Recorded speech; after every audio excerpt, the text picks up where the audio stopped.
¿Qué tal? Muy buenas noches, bienvenidos a Cita con, y como todos los martes a las 7 de la noche, la cita es con la Fundación Forjando Futuros y hoy tenemos un tema bien interesante y preocupante además, porque vamos a hablar hoy sobre desaparición forzada. Pero antes, nuestros invitados, Gerardo Vega, el director de la Fundación Forjando Futuros, a quien le agradecemos siempre que nos acompañe en el programa. Bienvenido, Gerardo. Gracias, Germán, a ustedes, al equipo de trabajo. Sí, es un tema que es de mucha actualidad en la ciudad de Medellín y a nivel nacional en relación a víctimas del conflicto armado. Y también nos acompaña Carlos Arcila, subsecretario de Derechos Humanos de la Alcaldía de Medellín. Carlos, gracias por acompañarnos, bienvenido. Buenas noches a todos los televidentes, a Germán y a toda la mesa principal. Y está con nosotros también aquí en la mesa de Cita con Ana María Cadavid. Muy buenas noches para usted, Germán, para nuestros invitados y por supuesto para todos los televidentes que a esta hora ven Cita con aquí en el canal Cosmovisión. Este tema es bastante preocupante en la ciudad de Medellín, sobre todo en el departamento de Antioquia, Germán. Más adelante nuestros invitados van a dar cifras de la situación de desaparición forzada que tenemos en el departamento, en la ciudad y también a nivel nacional. Por lo menos en Medellín tenemos una cifra y es de 7.678 personas que están desaparecidas desde el año 2000. 7.678.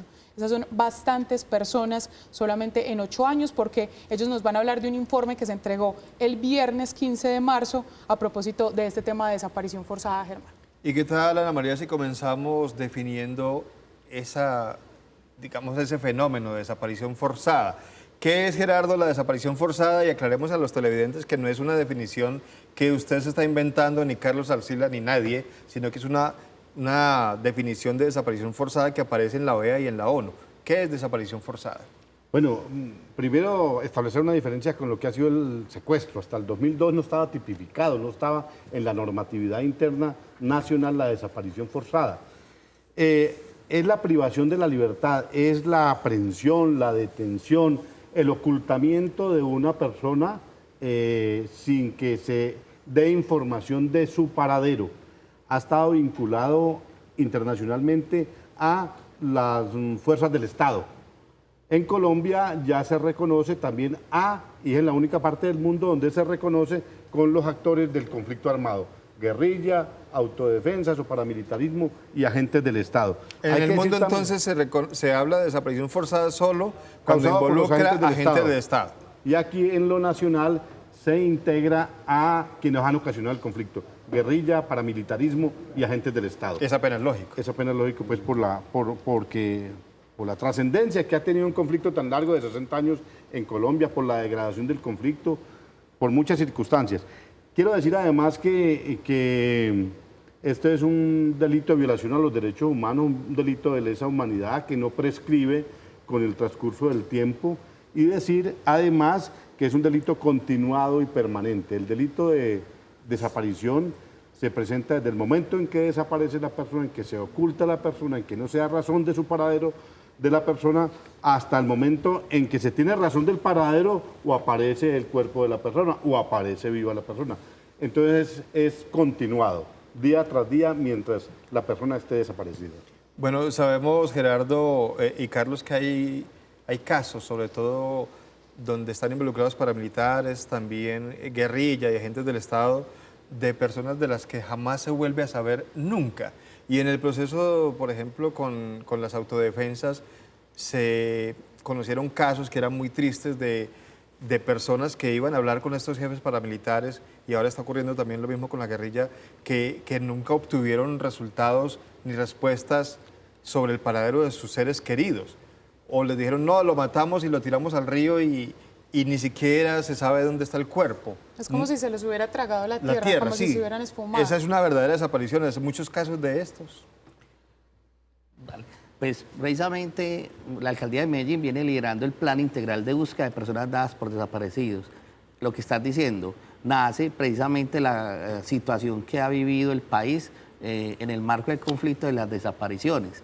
Como lo decía Ana al comienzo, el país ha estado en unos momentos complejos donde los actores armados han involucrado este instrumento de eliminar a la persona, de desaparecerla, y desde el 2002 hasta esta época apenas se vino a reconocer que era un ciudadano desaparecido, ya que antes era secuestro. La alcaldía viene precisamente desarrollando el plan integral que explica qué es un desaparecido, que las rutas de atención, cómo darle rostro a esos desaparecidos. No solamente de los civiles, también estamos buscando desaparecidos del ejército, de la policía, de la rama judicial, porque en el marco del conflicto también hay de la institucionalidad donde hubo desaparecidos. Fuera de cámara, ahorita hablábamos, Gerardo, disculpe, sobre la escombrera. Esto que está sucediendo allí desde hace ya más de 15 años, ¿se puede tipificar como desaparición forzada para las personas que no aparecen aún?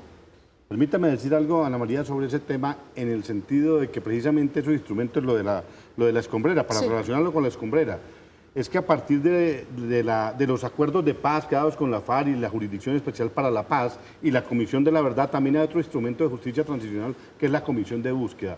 Y entonces, para dar respuesta a las dos cosas, la Comisión de Búsqueda también pretende buscar, encontrar a las personas desaparecidas en el marco del conflicto armado, saber qué pasó con esas personas. Es una de las misiones que tiene esa Comisión de Búsqueda.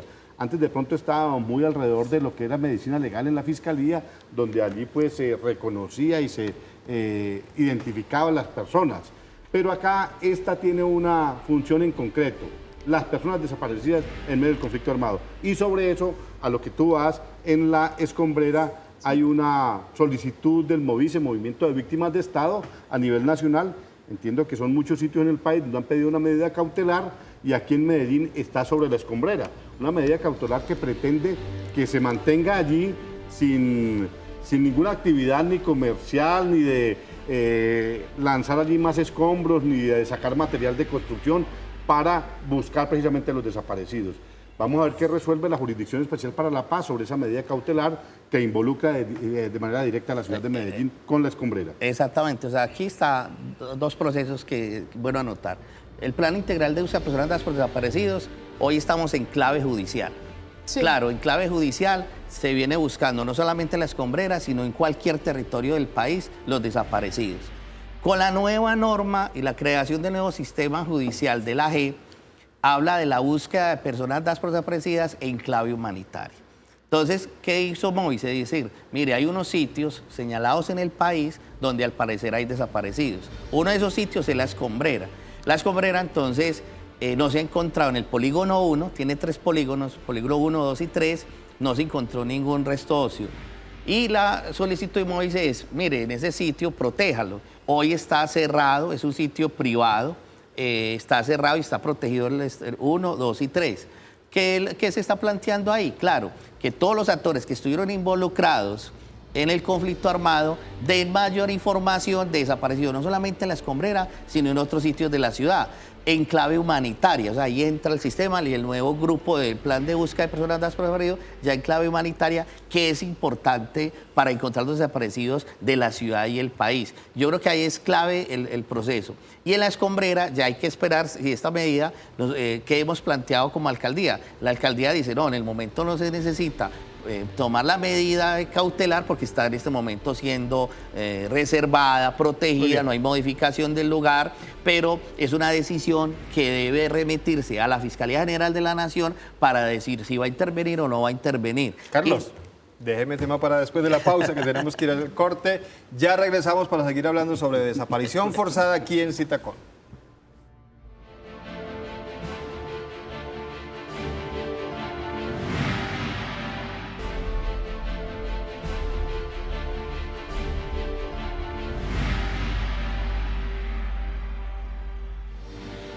Cuando yo me fui, yo sufrí mucho, me enfermé mucho en Medellín.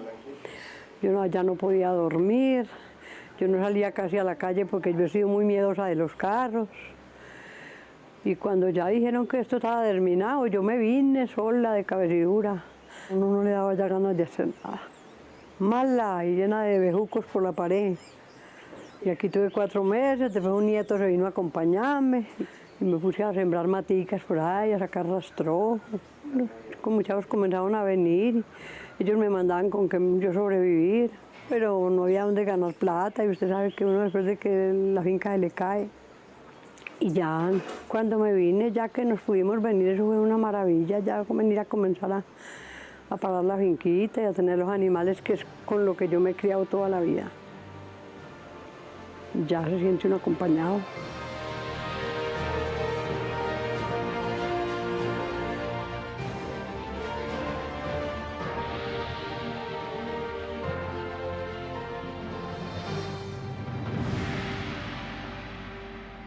Muchísimas gracias por continuar aquí con nosotros en Cita con la Fundación Forjando Futuros, y como ya es habitual, Germán, veíamos un video que hemos hecho en el oriente de Antioquia. Ya hemos contado que la Fundación representa jurídicamente a personas que han sido despojadas o desplazadas forzosamente en municipios como San Carlos, de donde es doña Rosa, y que también han sufrido hechos victimizantes como la desaparición forzada. En este caso, pues la buena noticia es que Rosa pudo retornar a su tierra con su familia o con parte de la familia que le quedó. Porque aquí le daba miedo a los carros. Sí. Imagínese, uno se imagina que no, pero hay personas que le tienen miedo a eso. Pudo volver, ya estaba desminado y la acompañaron los nietos, y qué bueno que está de regreso en su tierra. Afortunadamente. Y antes de irnos a la pausa, habíamos quedado con un tema, Carlos, y es que ustedes hablan del plan integral, ¿cierto? Que es, digamos, Medellín un pionero en este hecho de búsqueda de personas desaparecidas. Ahorita, como lo decía Gerardo, con la justicia transicional, con el proceso de paz, se crea la unidad de búsqueda de personas dadas por desaparecidas. Un poco, ¿qué es una cosa y qué es la otra? Para que tengamos en cuenta bien qué quiere decir cada una, y que luego sepamos cuáles son las rutas por si en algún momento tenemos este caso. Sí, como lo dijiste, la unidad es un grupo que sale producto del sistema creado, los acuerdos, que va a investigar y que va a buscar los desaparecidos en clave humanitaria, ¿cierto? Con el apoyo de los procesos ordinarios o que están también en justicia y paz. Por eso la AG le pide a los otros sistemas, señores, venga, ¿qué está pasando? Quiero recoger esa información para poder entonces intervenirlo desde el tema humanitario. Entonces es una unidad que tiene nacional y que tiene todo el territorio. Nosotros tenemos el plan, que es una herramienta de búsqueda con todas esas instituciones en clave judicial, que apoya a la Fiscalía, a Medicina Legal, para territorializar la búsqueda y que aparezcan los desaparecidos. Entonces, pero ya están articuladas. Ya estamos articulados en ese proceso. Y es un proceso que va en clave judicial, no va en clave humanitaria, que es muy importante en los dos momentos. Y este es un equipo de trabajo que liderado por la alcaldía, que apoya a la Fiscalía. Estamos esperando ya articularnos con el gobierno nacional, con este sistema, con la unidad de búsqueda, que nos parece importante porque aquí hay un fin que todos estamos buscando, que vuelvan los desaparecidos. Claro. Y es muy importante para la ciudad, y este modelo lo estamos multiplicando en las subregiones y a nivel nacional, mostrando todo lo que hemos venido haciendo en la ciudad de Medellín, con todas las instituciones y con las organizaciones víctimas que trabajan por los desaparecidos. Muy bien, Germán. Bueno, no, yo quisiera que explicáramos, Gerardo, quiénes son las víctimas de la desaparición forzada, porque aquí decíamos que en el mundo los que desaparecían forzadamente a las personas eran los agentes del Estado, pero aquí se involucraron paramilitares, guerrillas y también los agentes del Estado. Pero en términos generales no solamente podemos hablar que es población civil, ya lo decía Carlos, hay también soldados, policías, agentes del CTI, o sea, ¿quiénes son los que son víctimas de desaparición forzosa? Bueno, en un país donde ha tenido 60 años de conflicto, hay de todo lado, para decirlo de esa manera, ¿cierto? Sí. Líderes sociales los han asesinado, han desaparecido. Yo recuerdo en la época de los años 90, el tema de la guerra sucia, donde era muy común la desaparición. Aquí en Medellín ha sido después del 2002, 2007, 2010, hubo un alto grado de desaparecidos. Funcionarios del CTI en gran medida fueron desaparecidos. Yo recuerdo cuando lo del parqueadero Padilla, por ejemplo, algunos los asesinaron, otros los desaparecieron. Ha habido mucho de todos los lados, también gente de la guerrilla o auxiliadores de la guerrilla o de los paramilitares, y también gente de sociedad civil que no tenía nada que ver con el tema, que fue estigmatizada, que fue señalado por alguna circunstancia, le endilgaron un delito y lo desaparecieron. O del propio Estado cuando hacía las desapariciones. Pero aquí los causantes, entonces, tres en la normatividad nuestra: guerrillas, autodefensa y Estado. Para ponerlo en el marco estrecho, la Corte yo sé que tiene una interpretación mucho más allá de cuanto hay grandes bandas que manejan, que tienen copamiento territorial, que tienen mando unificado. La Corte ha interpretado un poco más allá el tema.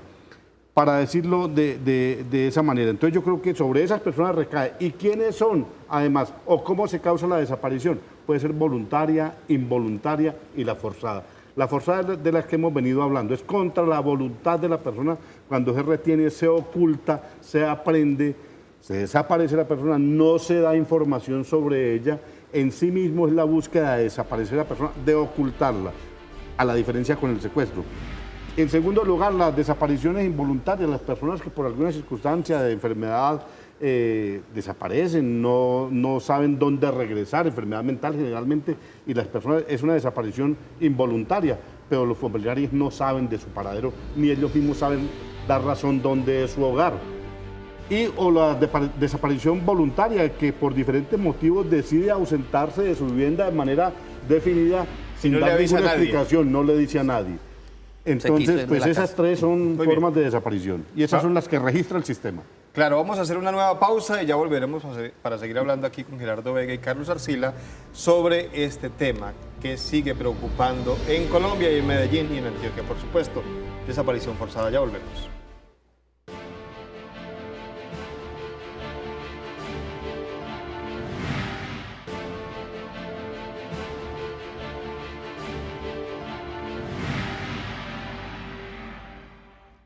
Muchas gracias por continuar con nosotros. Estamos de regreso en Cita Con. Hoy, como todos los martes, a las 7, la cita es con la Fundación Forjando Futuros.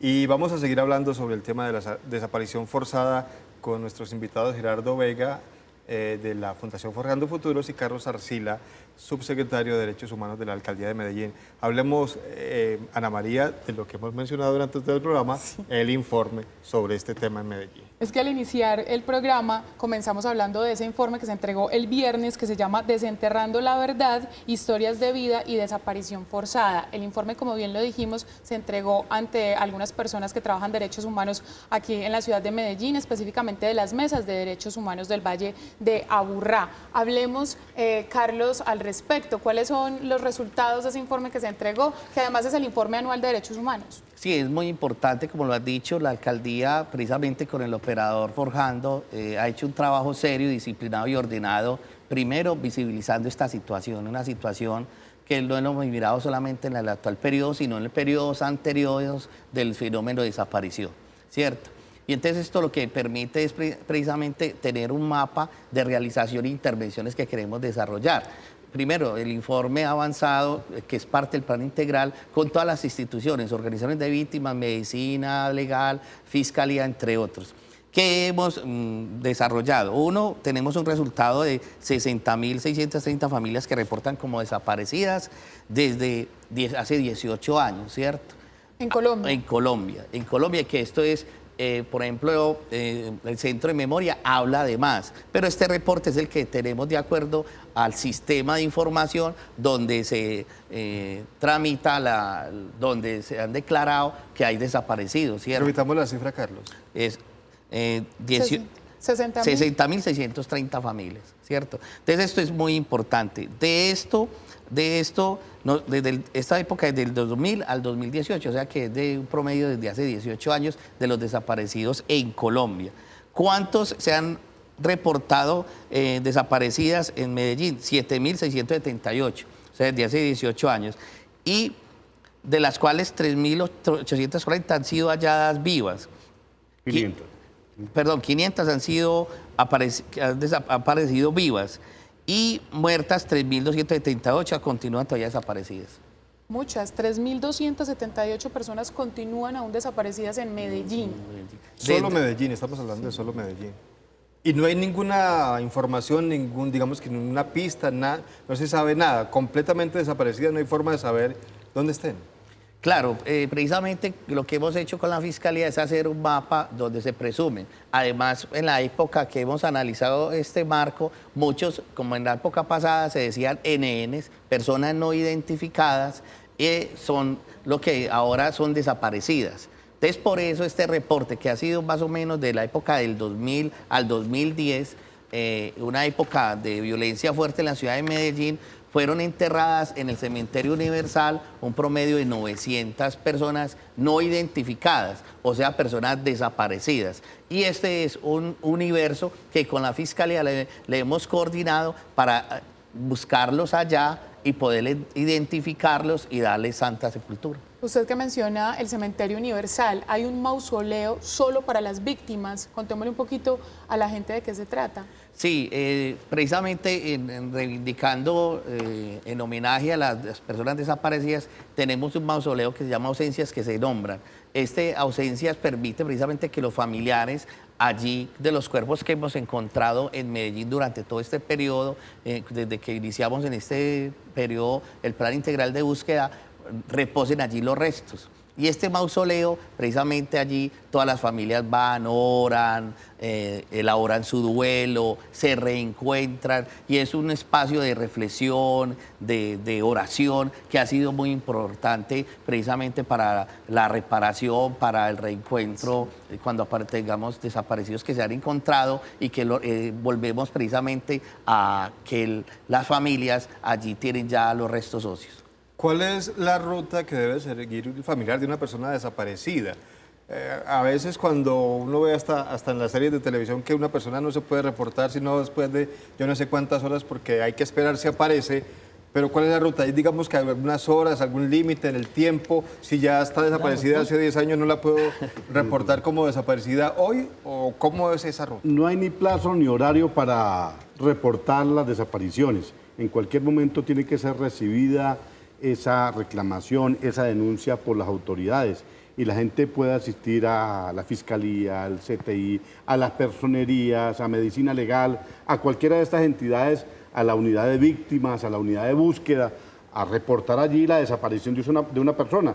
Inclusive yo entiendo que a la Oficina de Derechos Humanos de la Alcaldía, porque allí le darán la ruta exacta para que asista a las entidades que corresponden. Hoy hay una multiplicidad de entidades. Hay otras cosas que son del sentido común que se recomiendan, pero está esa ruta, es la llamada inicial a los amigos, a los familiares, con quién fue la última persona que se encontró, personas conocidas para llamarlo, reportar la foto, la imagen, con qué traje iba vestida la persona, cuánto hace que no está.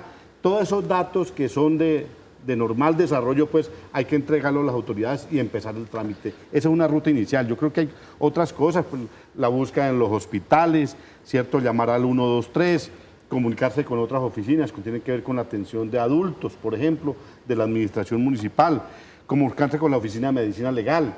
Esas son las rutas normales que se transitan en un desaparecimiento. Pero lo primero, no hay ni horario ni tiempo establecido para recibir la denuncia, el reporte por parte de los familiares o de los amigos. Es muy importante lo que dice el doctor Gerardo, porque primero teníamos la costumbre que se tenía que esperar 72 horas. Sí, y resulta que ahora no. O sea, inmediatamente haya indicios de que la persona está desaparecida, no sabemos los móviles, pero ya el familiar puede decir que se perdió, pasó cualquier situación, inmediatamente active la ruta.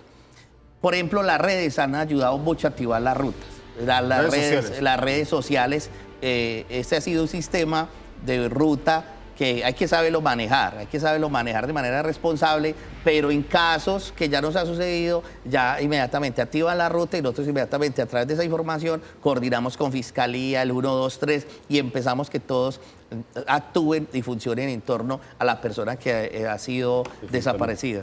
Quería añadir algo con respecto a lo que dicen Carlos y Gerardo, y es que hay dos cosas. Cuando se pierde el contacto y la rutina de esa persona, es ahí donde se deben activar las alertas y las alarmas. Y con respecto a las redes sociales, también hay que tener mucho cuidado de no caer en extorsiones, porque cuando usted pone todos los datos, esto puede suceder y termina doblemente victimizado. Ahí sí podemos decir algo, Carlos, y es que se puede también, digamos que apoyar la gente en los medios de comunicación. Nosotros cada rato recibimos denuncias de las personas y preferimos dar nuestros teléfonos para que den información aquí Exactamente. y no para que utilicen el teléfono de una persona a darle información falsa Es muy o a importante. burlarse de la tragedia que está viviendo una persona porque dan el teléfono ahí. A veces es mejor utilizar los medios de comunicación. Se nos acaba el tiempo. Muy rápido. Yo Muy quisiera, rápido. como Rápidamente, me enredé Carlos. ahorita, leer un poco lo del resultados. En Medellín, a los años 2000 y 2018 han sido reportadas como desaparecidas un total de 7.078 personas, de las cuales 3.840 han sido halladas vivas, 560 han sido encontradas muertas y 3.278 continúan desaparecidas. Muy bien. Entonces esto es muy importante desde hace 18 años que hicimos el informe. Carlos, muchas gracias. A ustedes. Gerardo, muchas gracias como A siempre. ustedes muchas gracias y que no haya más asesinatos de líderes sociales en Colombia. Ojalá que no. Muchísimas gracias a nuestros televidentes. Ana María, nos vemos en 8 días. Nos vemos el próximo martes. Muchísimas gracias a ustedes, a Germán y a todos los televidentes.